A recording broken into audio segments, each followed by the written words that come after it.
Good morning बच्चों, कैसे हैं आप सभी? अच्छे, ठीक है। आज अपन 10th क्लास का सोशल स्टडीज सामाजिक विज्ञान सब्जेक्ट स्टार्ट कर रहे हैं।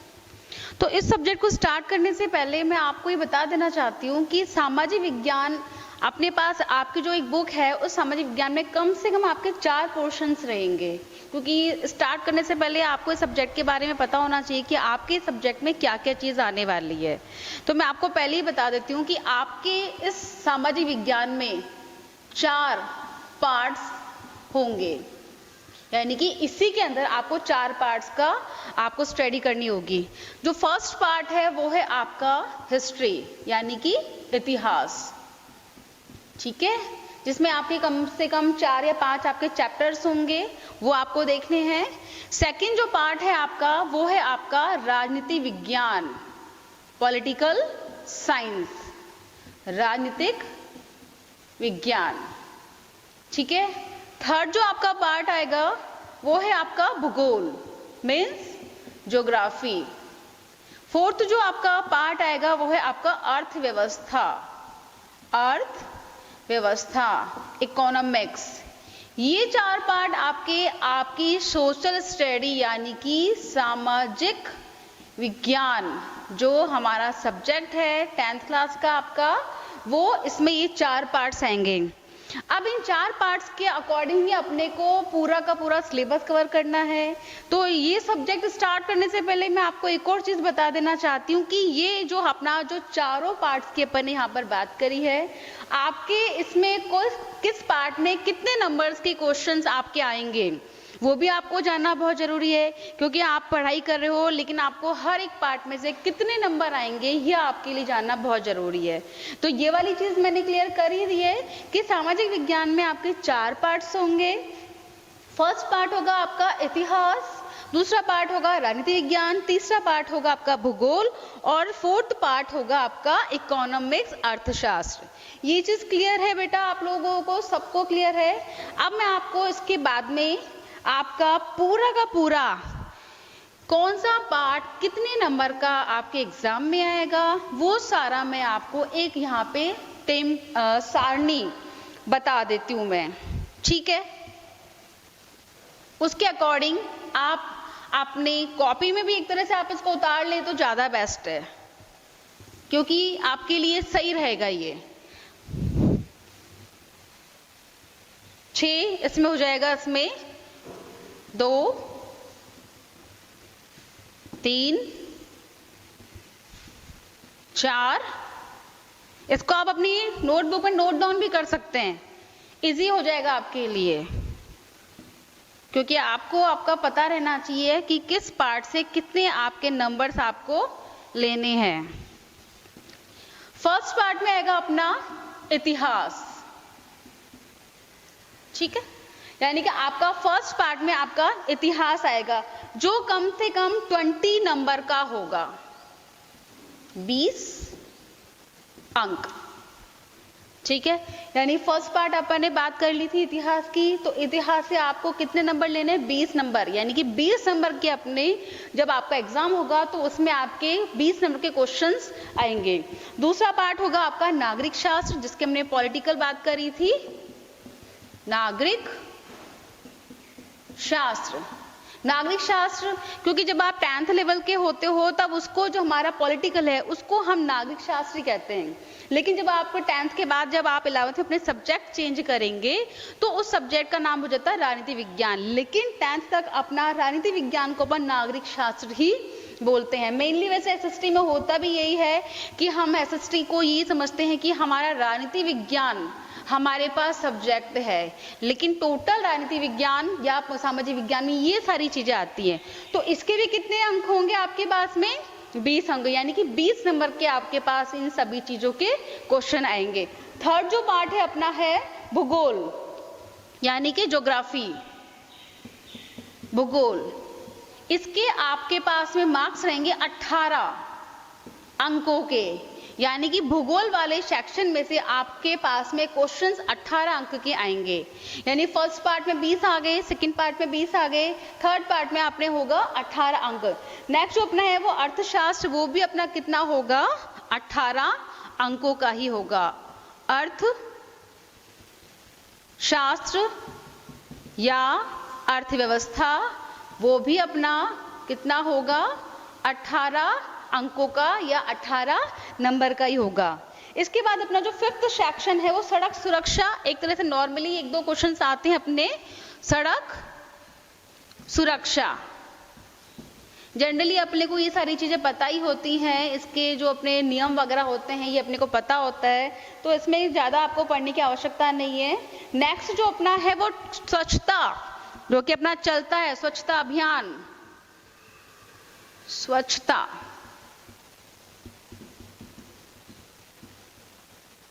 स्वच्छता या कचरा, इससे संबंधित क्वेश्चंस आएंगे जो अपने होंगे 2-2 अंकों के।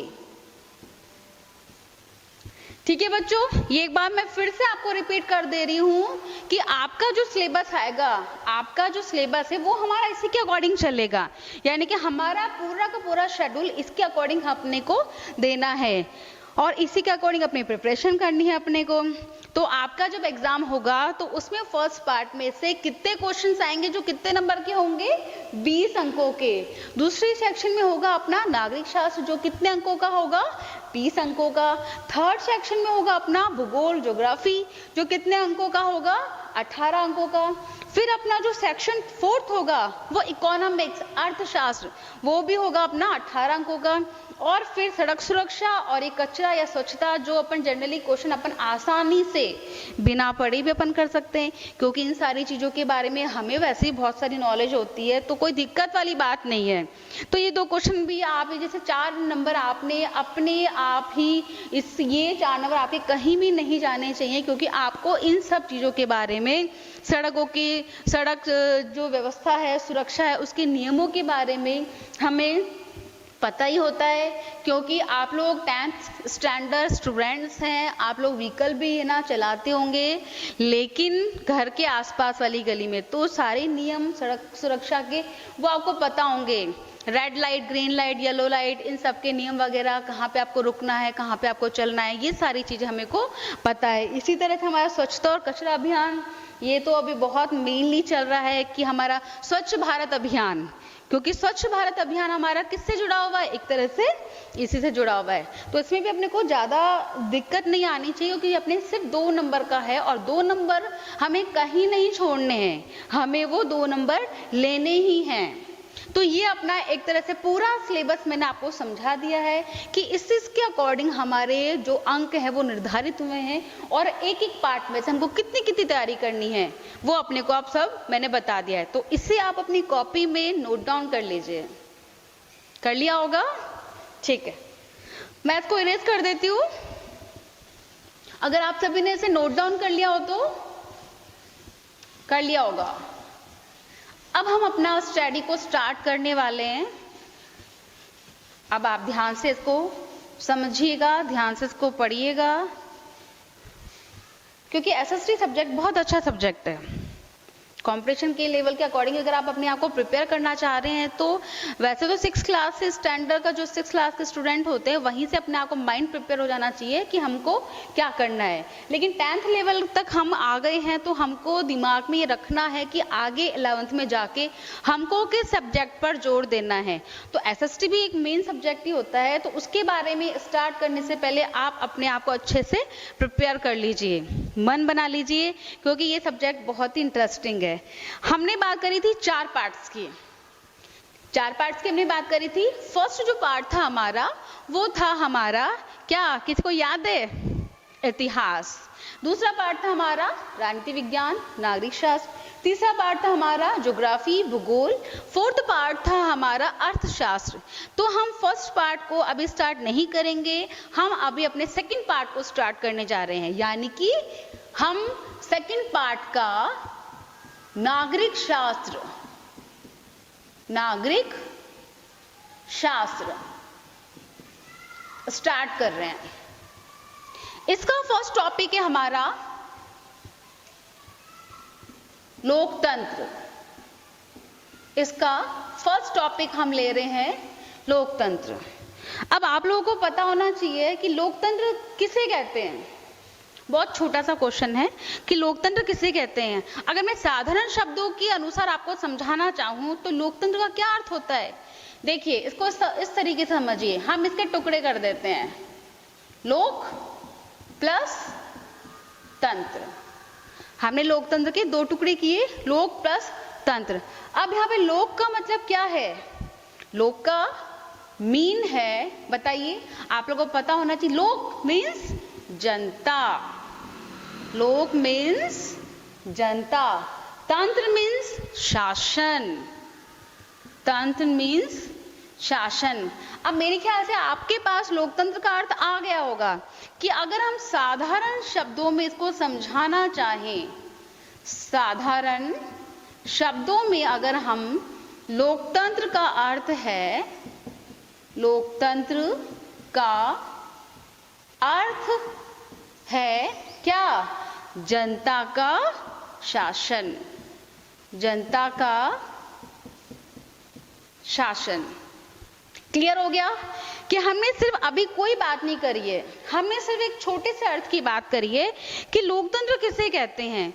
तो लोकतंत्र का साधारण शब्दों की हमने बात करी कि सिंपली अगर आपसे कोई पूछता है कि लोकतंत्र किसे कहते हैं, लोकतंत्र को हमने दो टुकड़ों में बांट दिया, आसानी से समझ में आ जाए। जैसे कि जनता, लोक मीन्स जनता, तंत्र मीन्स शासन, यानी कि साधारण शब्दों में लोकतंत्र का अर्थ क्या हुआ, जनता का शासन, यानी कि जनता के शासन को ही लोकतंत्र कहा जाता है। ये तो उसका हुआ साधारण अर्थ। अब मैं आपको एक चीज और बताने वाली हूं कि लोकतंत्र का हमने साधारण अर्थ समझ लिया, लेकिन आया कहां से है, ये किससे लिया है हमने, ये किसकी उपज है जिसके माध्यम से हमारे पास ये अर्थ आया है। हमारे पास ऐसे ही तो नहीं आया है, कहीं ना कहीं से, किसी ना किसी देश से तो हमने इसे सीखा है।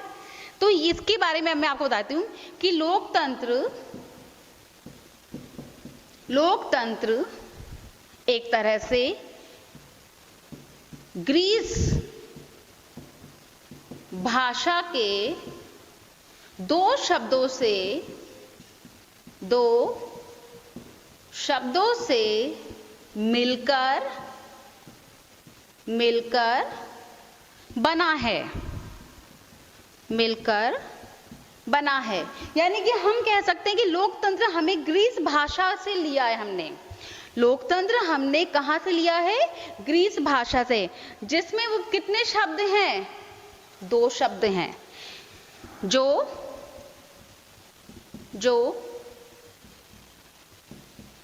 डेमोक्रेटिया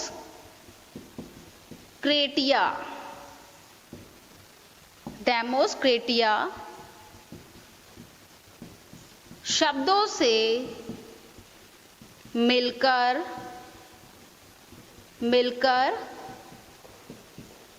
बना है। आ गया यहां तक समझ में कि हमारे पास लोकतंत्र शब्द कहां से लिया हमने, ग्रीस भाषा से लिया है हमने, जिसका डेमोक्रेटिया है, और डेमोक्रेटिया दो शब्दों से मिलकर बना है। देखिए, डेमोक्रेटिया दो शब्दों से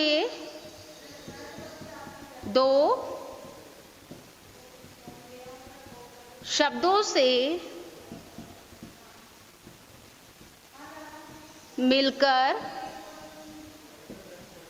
बना है। ठीक है, डेमोक्रेटिया दो शब्दों से मिलकर बना है। कौन कौन से दो शब्द है, देखिए, पहला है डेमोस, ठीक है, दूसरा है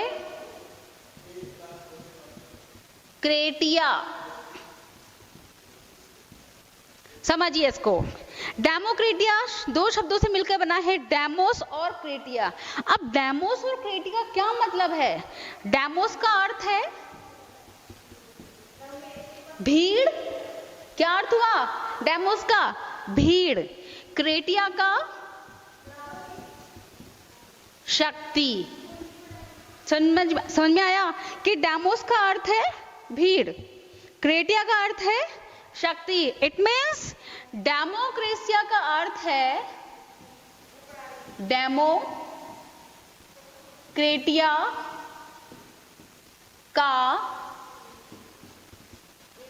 अर्थ है जनता की शक्ति, जनता की शक्ति। समझ में आया? एक बार मैं फिर से रिपीट कर देती हूं आपको ये चीज कि हमने लोकतंत्र के साधारण अर्थ की बात करी थी। हमने कहा था कि हमें सिर्फ और सिर्फ लोकतंत्र के साधारण अर्थ की बात करनी है। तो साधारण अर्थों को अगर हम देखते हैं तो लोकतंत्र को हमने दो भागों में बांटा, लोक प्लस तंत्र। अब लोक प्लस तंत्र जिसमें मैंने आपको इसमें यह भी बताया है कि लोक माने जनता, तंत्र माने शासन।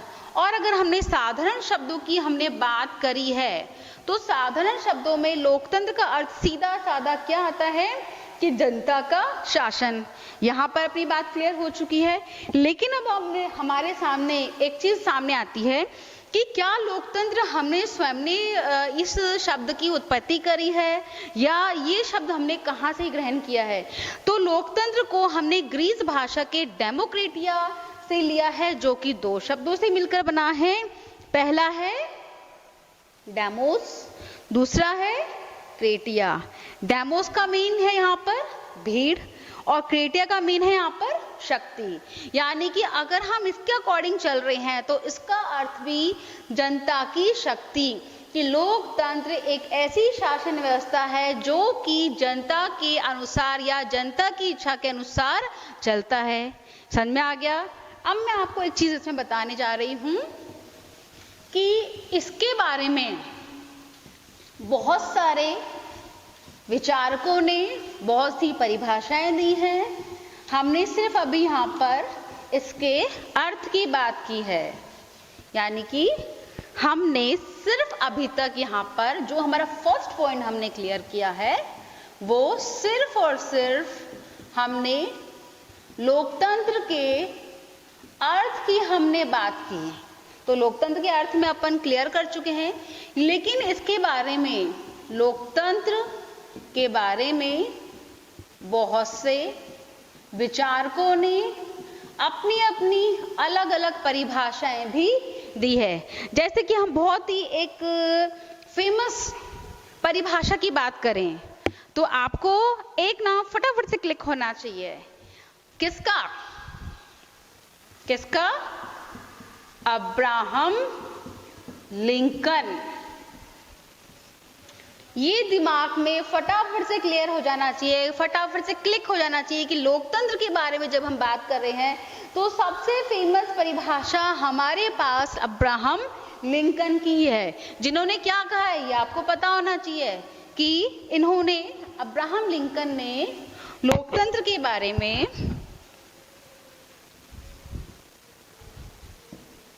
अब्राहम लिंकन ने जो लोकतंत्र की जो परिभाषा दी है वो क्या है कि लोकतंत्र जनता का, जनता के लिए, जनता के द्वारा किया गया शासन है। कि लोकतंत्र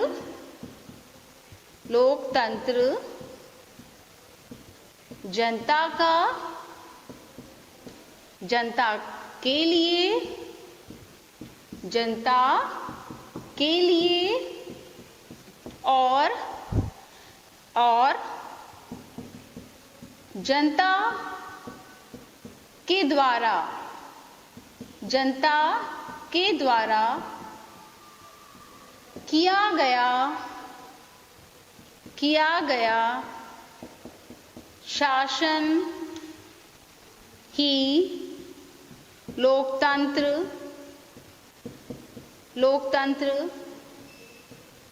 कहलाता है।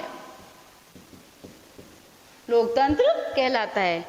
ठीक है बच्चों, कि हमारे पास अगर आपको इसकी कोई परिभाषा याद नहीं होती है लोकतंत्र के बारे में तो हमारे पास अब्राहम लिंकन की एक बहुत अच्छी सी परिभाषा जो हमें फटाफट से याद हो जाएगी कि लोकतंत्र क्या है? जनता का, जनता के लिए और जनता के द्वारा किया गया शासन ही लोकतंत्र है। लेकिन बहुत सारे विचारकों ने इसके बारे में अपनी अलग अलग परिभाषाएं दी हैं। अब्राहम लिंकन ने कुछ और दी है, बर्न्स ने कुछ और दी है, या फिर अगर हम किसी और भी विचारक की बात करें तो सभी विचारकों ने अपने अपने तरीके से लोकतंत्र की परिभाषा को बताया है। अब जैसे अगर हम बर्न की बात करें, हम अगर बर्न्स की बात करें तो उन्होंने क्या कहा है, कि लोकतंत्र एक भावनात्मक अर्थ से जुड़ा हुआ है। लोकतंत्र एक भावनात्मक अर्थ से जुड़ा हुआ है। क्यों? क्योंकि लोकतंत्र लोगों के नैतिक आदर्शों से भी जुड़ा हुआ है। इसीलिए प्रत्येक व्यक्ति की भावनाएं अलग अलग होती हैं। मेरी भावना लोकतंत्र के प्रति अलग हो सकती है, आपकी भावना लोकतंत्र के प्रति अलग हो सकती है, मेरा सोचना कुछ अलग हो सकता है, आपका सोचना कुछ अलग हो सकता है। तो हम यहाँ पर ये नहीं कह सकते कि ये एक तरह से पर्टिकुलर किसी एक व्यक्ति के विचारों के अर्थ को स्पष्ट करता है, हम ये नहीं कह सकते। हम इसीलिए यहाँ पे बर्न्स के अकॉर्डिंग अगर हम बात करते हैं तो लोकतंत्र एक प्रकार से भावनात्मक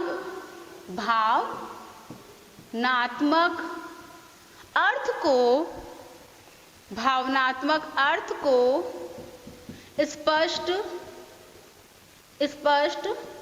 करता है। भावनात्मक अर्थ को स्पष्ट करता है।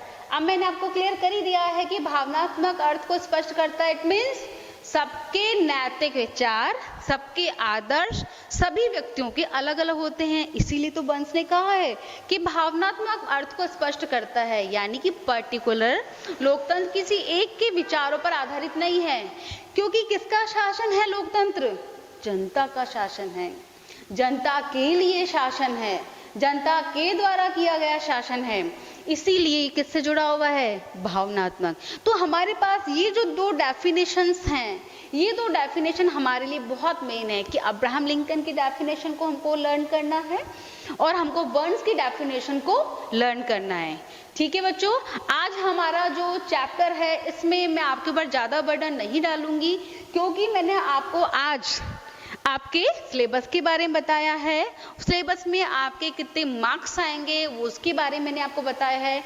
इसीलिए मैंने आज एक छोटा सा पोर्शन शुरू किया था सेकंड पार्ट का, लोकतंत्र, ताकि आपको ये सब्जेक्ट इजी गोइंग में समझ में आ जाए। तो ठीक है स्टूडेंट्स, आज के लिए इतना ही। नेक्स्ट क्लास में इसके आगे का हम पार्ट स्टार्ट करेंगे। Okay, thank you. Madam of करो, हो गया 20 मिनट्स। अब इसके बाद मेरा रेगुलर ले लो।